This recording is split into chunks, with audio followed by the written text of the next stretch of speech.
A new challenger is approaching the Web3 gaming space, and I think he came to win. If you're trying to back the right horse, listen up. A decade removed from literally owning the poker market on the Asian continent with PokerStars and getting it legalized in Macau, Sinjin is prepared to build a new gaming empire in Web3, Yakuza style. They're not going to see it coming, but you will. What many don't know about Sinjin's past is his experience in Axie, where he and his team of players were pulling in $300,000 per month at the peak. But that's not even what he was there for. Once he learned what he needed to about how player-owned economies worked in Web3, he freely handed off hundreds of Axies to his players, worth hundreds of thousands of dollars at the time. But that's pocket change compared to what he believes he can do with his new game, MAYG.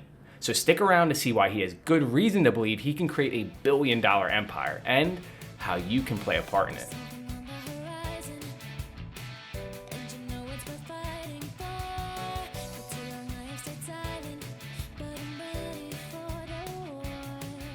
My angry Yakuza girlfriend is taking the nostalgia of classic tactical artillery combat games like Worms and adapting it to the 21st century and 3D environments. The 90s Tokyo Yakuza theme runs deep throughout the gameplay and the art, except for the Genesis NFTs, which were designed around a clear Protestant ethic. The gameplay takes a tried and true formula you might be familiar with from games like Worms that pit players against each other in a destructible sandbox-like environment with a wide array of special weapons designed to take each other out in hilarious ways. It's a highly replayable style of gameplay, and their implementation works. It really does remind me of Worms in all the best ways. As of now, you have 6 different types of weapons, each with their own fun twist. Boomerang stilettos, credit card ninja stars, and a nuclear suitcase.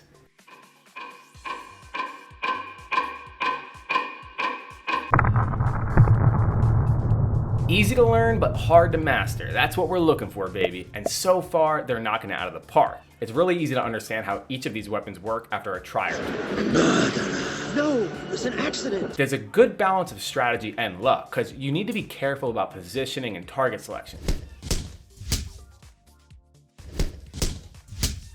But no two games are going to play out exactly the same because the spawn locations are randomized and the map layout changes over the course of the round. So it's a skill-based game with an element of luck. What does that remind us of? Alright, so you're gonna wanna play it, but how are you gonna get that bankroll, baby? If you're a college kid that went all in on Luna, there's still a place for you here in MAYG. Because like poker, MAYG has various levels of competition and stakes, so there's a place for all types of players. The lobbies range from low to mid to high, and the economy is designed around this progression and player choice. To buy into the lowest stakes lobby, you just need angry points, which are accrued daily, similar to energy in a lot of free-to-play games. If you win, you get Gold Love Bracelets, which are necessary to buy into the mid-tier games. From any game you play, you get some amount of XP whether you win or you lose, which you can use to upgrade your game assets. Angry points are simply your daily energy, and then XP is every game you play, you'll get some level of XP. If you win, you get more XP. If you lose, you'll still get XP. So your NFT itself can continue to level up, even if you're losing. And then depending on like what is, your level of competitiveness, you have like the mid and high stakes there. Once you're no longer a bottom-feeding Tiffany scrub, you can earn the right to play in a Bulgari round by putting up Gold Love Bracelets. Win here, and you get Platinum Love Bracelets. And listen, the VIP princesses won't even look at you if you ain't dripping with at least some platinum. Because that's the wealth the Ethereum network recognizes. And it's required for buying all types of fancy accessories and getting into the highest stakes lobbies. The point is we want to make it a level playing field. And none of the accessories that you buy actually give you more in-game benefits. They only allow you greater access to play, right? So like if your players are not good, right? There's no amount of money that you can put in to make your players better. You can't buy that. You can only give them more opportunities. So it's shaping up kind of like a poker-style open economy, and I'm very interested in seeing how it plays out through the beta. So who else is involved in bootstrapping this ambitious and slightly edgy project? Well, I asked. So I've been around, and I have a lot of friends in the gaming industry, and I got a connection with my current art and studio head, Lukash Drozdek. And then our next major hire was Danny Pisano, and he was a senior corporate producer at EA. This guy's a super heavy hitter. He's been around since Accolade. He launched the Tiger Woods series, and he was in retirement. And Lukash was too, but they were so excited, they said, okay, let's do it. And then we hired the rest of the team. So the MAYG squad seems pretty locked in. And they believe in it enough to self-fund the entire operation of many millions of dollars. So what's the market they've identified that they're determined to capture? I don't think we can say MAYG is going to have a market like Call of Duty or Fortnite, but it doesn't need to. If we can have 1,000 concurrent average players playing per hour, then we would prove out our market and our revenue model.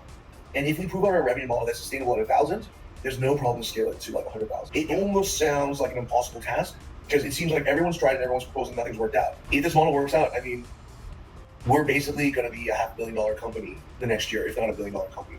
And I know that sounds nuts, but I'm someone who was a regional director of a company that made $3 million a day when I was there. So that's actually a very, very small slice of the $6 billion online poker industry that represents the ideal customer fairly well, not to mention the video game and Web3 crossover. The one area some questions are left on the table is with the tech infra. Right now, MAYG's assets are ETH only, and to be honest, this shouldn't be a major problem since most transactions in game will not need to be on ETH, but we'd like to see layer 2 support in the future for sure. So all right, you get it. What's the number? But wait, before we get there, we got something fun. Because I talked to Sinjin and he gave us one of the princesses to give away to someone who leaves a comment. All you gotta do is guess the weapon she's holding and the color of her hair. Get those two right and it's yours. If nobody gets it right, I'll just raffle it off to someone. So leave a comment for a chance to become part of the MAYG squad for free. Considering the gameplay is already fun and only gonna get funner, the economic design takes lessons from existing open economies and provides solutions to problems that cropped up with Axie, the team has the experience to deliver and a very achievable market in mind. Show us that number, baby. Sinjin has been a player in high-stakes empire-building games for some time. He's putting all his chips on the line now with MAYG, and if he's reading the table right, the potential for a multi-million or even billion-dollar empire is absolutely there. It's definitely going to take a minute for the dust to settle on the landscape, and there'll be plenty of death and destruction. But in the end, somebody's going to be standing on the rubble with a lot of money. I'll have no problem crushing all these motherfuckers. I'll kill for you.